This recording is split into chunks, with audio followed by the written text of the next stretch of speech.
नमस्कार, आप देख रहे हैं वेब समाचार 24x7। इस वक्त हम बिहार की राजधानी पटना और पटना के मैरिन ड्राइव पे हैं। यहाँ कुछ युवा हैं, टहल रहे हैं, अपना क्वालिटी टाइम स्पेंड कर रहे हैं। आइए इनसे बात करने की कोशिश करते हैं कि बिहार में क्या बदला है, रोजगार, राजनीति के मुद्दों पे इनसे हम बात करने की कोशिश करते हैं।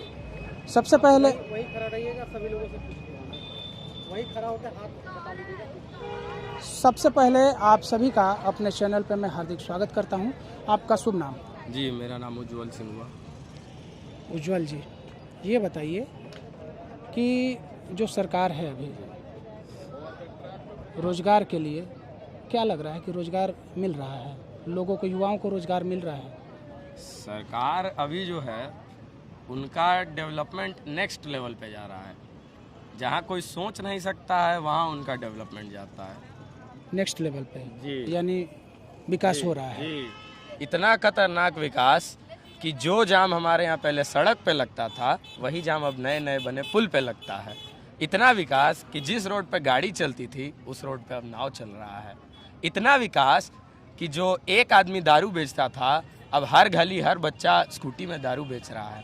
इतना विकास, रोजगार की कमी नहीं है, रोजगार बहुत ज़्यादा बढ़ गया है। आप प्रशंसा कर रहे हैं कि बुराई कर रहे हैं? ये रोजगार है? ये तो रोजगार नहीं। ये हम आपके दर्शकों पे छोड़ते हैं डिसाइड करना। इसको तो रोजगार नहीं कहेंगे। एक बहुत ही सार्थक प्रयास किया था बिहार के माननीय मुख्यमंत्री श्री नीतीश कुमार जी ने कि बिहार में दारूबंदी की जाए। अगर कोई भी सरकार हो अच्छा प्रयास करती है तो उसकी सराहना की जानी चाहिए। बहुत सारे नियम जो हैं लगाए जाते हैं, धरातल पे कितने इम्प्लीमेंट हो पाता है ये जो है वहाँ के प्रशासन, स्थानीय लोग और राजनीतिक इच्छा शक्ति पर निर्भर करती है। ये जो बंदी उन्होंने किया था एक अच्छे सोच के साथ किया था कि बिहार के लोग नशा न करें। तो आपको क्या लगता है कि उनका जो प्रयास था वो कितना सफल रहा, कितना सार्थक रहा? आपसे बात करेंगे। जी, उनका जो प्रयास रहा है ये अलग लेवल तक सफल रह पाया है, समझ रहे ना? ये अलग लेवल तक सार्थक रह पाया है और वो जो हैं इसको एक रोजगार के तरह बदल चुके हैं। जी, आप सीधे सीधे आरोप लगा रहे हैं बिहार सरकार पे, दारू ये रोजगार नहीं हो सकता है। इसको रोजगार बनाया गया है, नया रोजगार किया गया। सरकार इसलिए बंद किया कि बेरोजगारी दर जो है ना बिहार का बहुत ज़्यादा है। तब दारू बंद कर देंगे तो सब बच्चा बुतुर दारू बेचेगा। तो रोजगार दिए ना नीतीश जी। अब आप लोग को क्या चाहिए? इससे अच्छा रोजगार कहाँ के दे रहा है? नौकरी नहीं मिल रही है।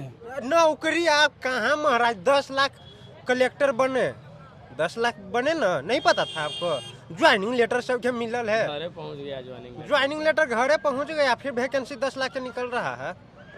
40-50 लाख लग रहा है हमको कि 2025 तक कलेक्टर बन जाएंगे हमारे बिहार से। काफी नाराज दिख रहे हैं आप सरकार से। सरकार तो हमारी सरकार की तो बातें अलग है। उनको जातिवाद करने से फुर्सत कहाँ है? उनको वोट बैंक भी तो बनाना है कि जाति तो उसके बारे में बोल दिए, यादव है तो यादव के बारे में, भूमियार के बारे में, राजपूत के बारे में। तो ये काम कर रहे हैं, वो अपना प्रचार करना जरूरी नहीं है उनको, नीतीश जी को। बिहार के माननीय मुख्यमंत्री जी जो हैं विपक्षी एकता कर रहे हैं, विपक्ष को एकजुट करने की कोशिश कर रहे हैं। विपक्ष के प्रधानमंत्री के पद के दावेदार के रूप में अपने आप को कहीं ना कहीं प्रत्यक्ष या अप्रत्यक्ष रूप से अपने आप को घोषित कर रहे हैं। घोषित तो नहीं कहेंगे, अपने आप को पेश करने की कोशिश कर रहे हैं। क्या लगता है आपको? आप नहीं जान रहे हैं उनको, देखिएगा अगला 5 साल में यूएसए के प्रेसिडेंट बन जाएंगे, जो लेवल पे उछल गए हैं। अभी मोदी साथ कभी रहेंगे तो कभी राजद के साथ जुड़ जाएंगे। उनको काम है क्या है कि इन्हें देखें तो इन्हें भाग जाना है, इन्हें जहाँ देखें कि इन्हें अब फायदा नहीं था इन्हें दौड़ के भाग जाना है। बेचारा बहुत दिमाग चलाते हैं। तब बिहार के सड़क पे गाड़ी नहीं चल रहा है, उनका प्रचार चल रहा है सिर्फ। तो ये जो विकास है, सड़क है, लाइट है, ये भी तो विकास का हिस्सा है। आप इसको कैसे देखते हैं? इसको कर दिए हैं। यहाँ पर देख रहे हैं सिर्फ गाड़ी जाम लगा रहता है। कभी यहाँ पर देखिएगा 12 बजे के बाद थाना वाला आता है, सबके मार चूर के भगावे लगता है। रोजगार करे कहाँ दे रहा है बिहार सरकार? क्या लगता है कि 2024 लोकसभा चुनाव में माननीय नीतीश कुमार जी विपक्ष के प्रधानमंत्री पद के प्रबल दावेदार होंगे? हमको तो नहीं लगता कि इतना वैल्यू इनका हुआ होगा, वो बिहार तक सीमित है। आप बिहार से हैं, हाँ, हम तो बिहार से हैं। तो आपको गर्व नहीं होगा कि बिहार का व्यक्ति प्रधानमंत्री बने? गर्व तो बहुत होगा, लेकिन सही आदमी चाहिए ना उसके लिए। नीतीश जी जैसा आदमी तो नहीं चाहिए। गर्व होगा, देश चलाना है, बिहार को तो खाइएगा लूट नोच के, अब देशों के खा जाएंगे। बिहार में काफ़ी विकास हुआ है, रोड है, लाइट है, स्कूल बन रहे हैं, आपको क्या लगता है? स्कूल बन रहे हैं लेकिन टीचर हैं कहाँ? एगो क्लासरूम रहता है, ओकरा में 5 क्लास के स्टूडेंट बैठल रहता है। और नहीं विश्वास है तो चलिए आप हमारे साथ सरकारी स्कूल, हम दिखाएंगे। वहाँ 2 क्लासरूम रहेगा और क्लास 5 चलेगी, कहाँ से पढ़ाई होगा? और स्कूल में जो सरकारी स्कूलों में जो क्लर्क का काम होता है वो हमारे स्कूल के प्रिंसिपल का वो काम बन गया है आजकल।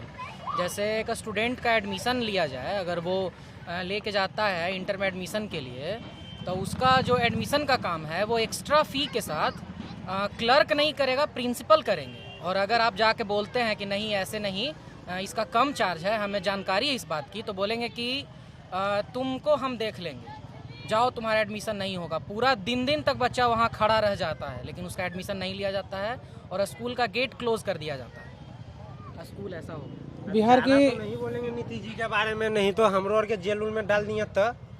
लेकिन माफ़ी मांगते हैं नीतीश जी से, गलत सलत कुछ आपको लगा होगा तो माफ़ कर दीजिएगा। उनसे डर भी तो है, कोई कुछ बोलेगा वैसा ही अंदर। मनीष कश्यप जी सही बोले तो उनको बेचारों को फंसा दिया गया। जे सही बोलेगा बिहार में वो जाइएगा, इसलिए आप लोग भी सच्चाई नहीं बताइएगा। वीडियो बना रहे हैं, शेयर नहीं कीजिएगा सच्चाई चीज़। ये बिहार है, कभी भी दुर्घटना घट सकती है। आप डरे हुए हैं कि व्यंग कर रहे हैं? नहीं, हम तो डरे हुए हैं। हमरा कहाँ व्यंग करने के हमारी व्यंग, औकात कहाँ है? नीतीश जी के बारे में व्यंग करेंगे? हमरा रहे के है ना बिहार में। ये बताइए, 2024 का लोकसभा चुनाव आने वाला है, देश के माननीय गृह मंत्री का लगातार दौरा हो रहा है बिहार में, कल भी आने वाले हैं। क्या लगता है कि जिस हिसाब से नीतीश कुमार जी विपक्ष को एक करने की कोशिश कर रहे हैं, तो बिहार के माननीय मुख्यमंत्री नीतीश कुमार जी क्या विपक्ष के प्रधानमंत्री पद के दावेदार हो सकते हैं? नहीं, देखिए, मेरा मानना है अभी जो राजनीतिक स्थिति है, जब तक सारे विपक्षी नेता उनको नहीं मानेंगे, पहले अपना नेता सेलेक्ट करना चाहिए, उसके बाद फिर मोदी जी के अगेंस्ट में जो कैंपेन करना है। लेकिन अभी तक तो कोई एक दूसरे को मानने के लिए तैयार ही नहीं है। कभी किसी और को सपोर्ट मिलता है तो इनको नहीं मिलता है। नीतीश जी कोशिश कर रहे हैं, लेकिन मेरा ये मानना है, हमको नहीं लगता वो इसमें सफल होंगे। लास्ट में जीत मोदी जी की होनी है। क्या केवल बिहार से ही, बिहार के 40 लोकसभा सीटों से ही वो दिल्ली की गद्दी तक पहुंच जाएंगे? यही तो मानने वाली चीज़ है ना। ऐसा संभव नहीं दिखता है। ठीक है, बिहार में उन्होंने 17 साल तक शासन किया और अभी भी कर रहे हैं, लेकिन कभी भी उनकी पार्टी अपने दम पे चुनाव जीत के नहीं आई है। इसीलिए जब बिहार में ही उनका पूर्ण समर्थन नहीं है, तो आप कैसे ये उम्मीद करते हैं कि वो पूरे देश में अच्छे नंबर ला पाएंगे? इसलिए हमको नहीं लगता कि कहीं दूर दूर तक वो चैलेंज कर रहे हैं मोदी जी को। बशर्ते कि सारे अपोजिशन लीडर मिल के एक मत से उनको अभी चुन लें, और अभी एक लंबा समय है, 1 वर्ष तक उसके लिए तैयारी करें, तब थोड़ा बहुत वो नज़दीक पहुंच सकते हैं। ऐसे तो दूर दूर तक कोई हमको संभावना नहीं लगती। जिस हिसाब से सत्ताधारी दल एनडीए जमीनी स्तर पे, बूथ लेवल, कार्यकर्ता लेवल की रणनीति अपनाती है, क्षेत्रों में काम कर रही है, आपको लगता है कि विपक्ष उस हिसाब से एक्टिव है? तो सर, इसीलिए मेरा मानना है, देखिए, मोदी जी अभी चूँकि मेजॉरिटी में है और फुल सपोर्ट है, उनको 330 सीट आया था, तो उनके पास साम दंड भेद सारा साधन मौजूद है, सत्ता भी है, उनका सब जगह लीडर लोग हैं, और वो ग्राउंड लेवल पे, ग्रास रूट पे काम करते हैं, हमेशा निचले स्तर के कार्यकर्ता को प्रोत्साहित करते हैं, और जिससे उनको जन जन का समर्थन मिलता है। आप खुद देखिए उनका कितना बड़ा फ़ैन फॉलोइंग है, जो वर्ल्ड में वो नंबर 1 लीडर है। तो अभी जो परिस्थिति है उसमें, जब तक हम आपको फिर बोले कि जब तक सारे अपोजिशन लीडर एक उनके अगेंस्ट में मुखड़ा नहीं खड़ा करेंगे, तब तक हमको ये संभावना नहीं लगता है कि उनको कहीं भी मोदी जी को टक्कर दे पाएंगे। नीतीश कुमार जी ईमानदार छवि के नेता हैं, इस बात से आप इत्तेफाक रखते हैं कि नहीं?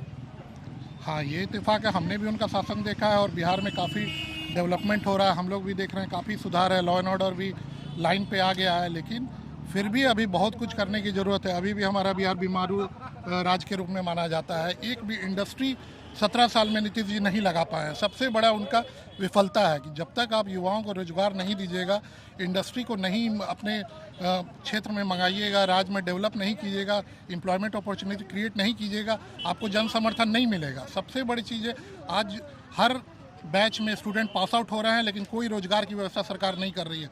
हर सेशन में लाखों युवा पास हो रहे हैं, लेकिन देखिए कोई पकौड़ा बेच रहा है, कोई आइसक्रीम बेच रहा है, क्योंकि एक भी इंडस्ट्री नहीं है। आप डेवलप स्टेट कंपेयर कीजिए, कर्नाटक या आप गुजरात चले जाइए, हम गुजरात में कुछ दिन रहे हैं, मतलब हर 1 किलोमीटर पे एक इंडस्ट्री है। बड़ौदा आप चले जाइए, जामनगर चले जाइए, रिफाइनरी लगी हुई है, लेकिन हमारे यहाँ कहीं दूर दूर तक इंडस्ट्री नहीं है। केवल मैदान है, तालाब है, पानी है। इससे क्या होगा सर? सारे हमारे रोजगार जो है दूसरे स्टेट में जाके मजदूरों का काम कर रहे हैं, माइग्रेशन हो रहा है। आपका जो अच्छा यूथ है, जो टैलेंटेड है, वो भी बाहर जाके वो कर रहा है, आपके रेवेन्यू में कोई बढ़ोतरी नहीं हो रही है। तो इससे सबसे बड़ी चीज़ आपको रोजगार जनरेट करना पड़ेगा। जो यूथ हैं उनका पलायन हो रहा है। जी, बहुत अच्छी बात आपने कही है। पलायन जो है 2 प्रकार का पलायन है।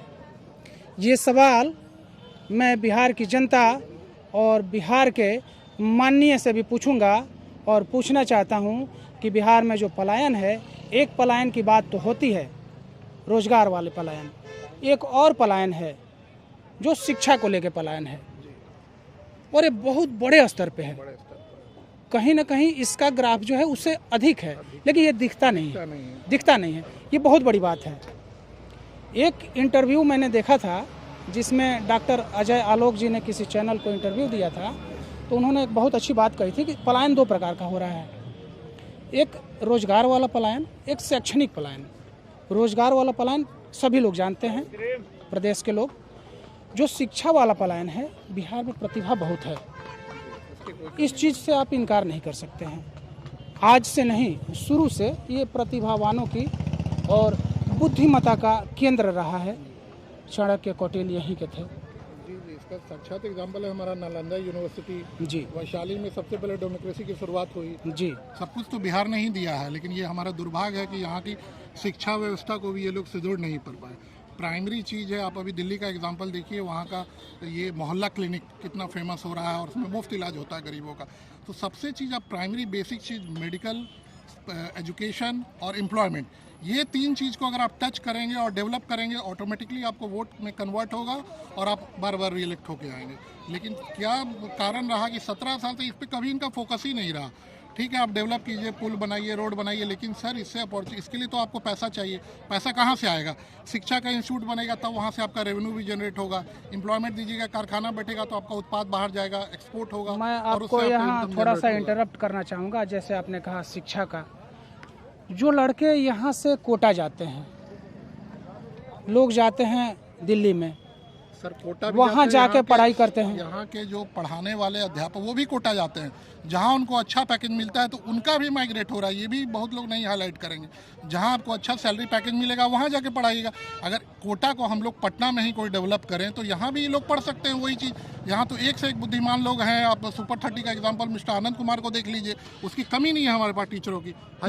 बहुत अच्छी बात आपने कही है, सुपर 30। और जो चीज़ें, जो इंफ्रास्ट्रक्चर कोटा में है, तो वो इंफ्रास्ट्रक्चर, वो चीज़ें यहाँ पटना में क्यों नहीं की जा सकती है? बेटर टैलेंट माइंड है सर। जब यहीं का टैलेंट, यहीं की विधा दूसरे प्रांतों में जाकर, अन्य प्रदेशों में जाकर वहाँ अपने काबिलियत का लोहा मनवा रहा है, वहाँ के डेवलपमेंट में कंट्रीब्यूशन दे रहा है, तो क्या वो चीज़ें जो है बिहार में नहीं हो सकती? मैं अपने वीडियो के माध्यम से, इस चैनल के माध्यम से बिहार सरकार के माननीय मंत्री, माननीय मुख्यमंत्री सभी से अपील करना चाहूँगा।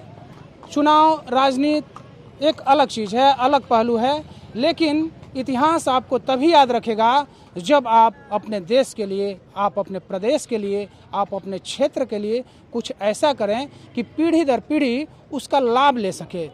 जो लोग यहाँ से अन्य प्रांतों में जाकर, जैसे कोटा में, दिल्ली में, मुखर्जी नगर में जाकर कोचिंग करते हैं, विद्यार्थी भी यहीं के, अध्यापक भी यहीं के, और वो कहीं और जाके डेरा डाले हुए हैं और वहाँ पढ़ा रहे हैं और वहाँ से लड़के निकल रहे हैं। नाम किसका हो रहा है? वहाँ के कोचिंग वालों का। रोजगार वहाँ किसको मिल रहा है? प्रत्यक्ष और अप्रत्यक्ष रूप से लोगों को वहाँ रोजगार हो रहा है। जो ठेला लगाया है, जो राशन का दुकान है, इतना 2-2, 2.5 फुट का रूम है मुखर्जी नगर में, और कितना 10-10 हज़ार रुपया लोग दे रहे हैं। और जितने पढ़ने वाले लोग हैं, कोई टाटा बिरला अंबानी नहीं है, कोई नहीं है सर। कोई सब खेत गरीब में काम छात्र कर रहा है, कोई ऐसे ही ठेला लगा रहा है। ये ठेला लगाने वाला भाई कोई जमीन बेच के, कोई मजदूरी करके बिहार से बाहर अन्य प्रांतों में अपने बच्चों को भेज रहा है, पढ़ा रहा है। एक उम्मीद है कि हमारा बेटा भी आईएएस बनेगा, हमारा बेटा भी यूपीएससी क्लियर करेगा, हमारा बेटा डॉक्टर बनेगा, हमारा बेटा इंजीनियर बनेगा। तो वो जो चीज़ें अन्य प्रांतों में हो रही हैं, यहीं के लोग जाके पढ़ भी रहे हैं, यहीं के लोग जाके पढ़ा भी रहे हैं, तो वो चीज़ें बिहार में क्यों नहीं हो सकती है? एक सकारात्मक चीज़ जो है, एक सकारात्मक कदम क्यों न उठाया जाए? मान लीजिए कि माननीय नीतीश कुमार जी ने इस प्रदेश के विकास में काफ़ी समय दिया है, सत्ता पे काफ़ी समय से रहे हैं। एक नैतिकता बनती है कि आप बिहार के लोगों के लिए कुछ ऐसा करें ताकि आने वाली पीढ़ियां आपको याद करे, बदलाव आए। जो माइग्रेशन हो रहा है वो सब रुके, रोजगार के लिए आपके यहाँ से जो और talented शिक्षा के youth है, वो लिए। यहीं रुके और आपका स्टेट डेवलप हो, और जो बेनिफिट दूसरे स्टेट को मिल रहा है वो आपको मिले, तो आपका स्टेट ऑटोमेटिकली सबसे तेजी से विकास करने वाले प्रदेशों में आगे होगा और आपकी जीडीपी उसी रफ्तार से बढ़ेगी।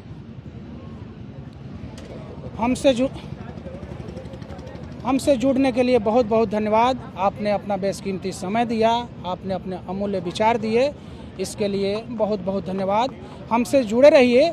इसी प्रकार छात्रों के मुद्दे, रोजगार का मुद्दा, राजनीतिक मुद्दे, जन सरोकार के मुद्दे हम उठाते रहेंगे। जनता की बात को सरकार तक और सरकार की बात को जनता तक एक सही माध्यम से, शालीनता के साथ हम आगे बढ़ाएंगे। हम सब मिलकर बिहार को आगे बढ़ाएंगे। इसमें हम सभी का योगदान होगा, आपका भी, हमारा भी, सरकार का भी। जुड़े रहिए, देखते रहिए वेब समाचार 24x7। धन्यवाद। जय हिंद, जय बिहार। जय हिंद, जय बिहार।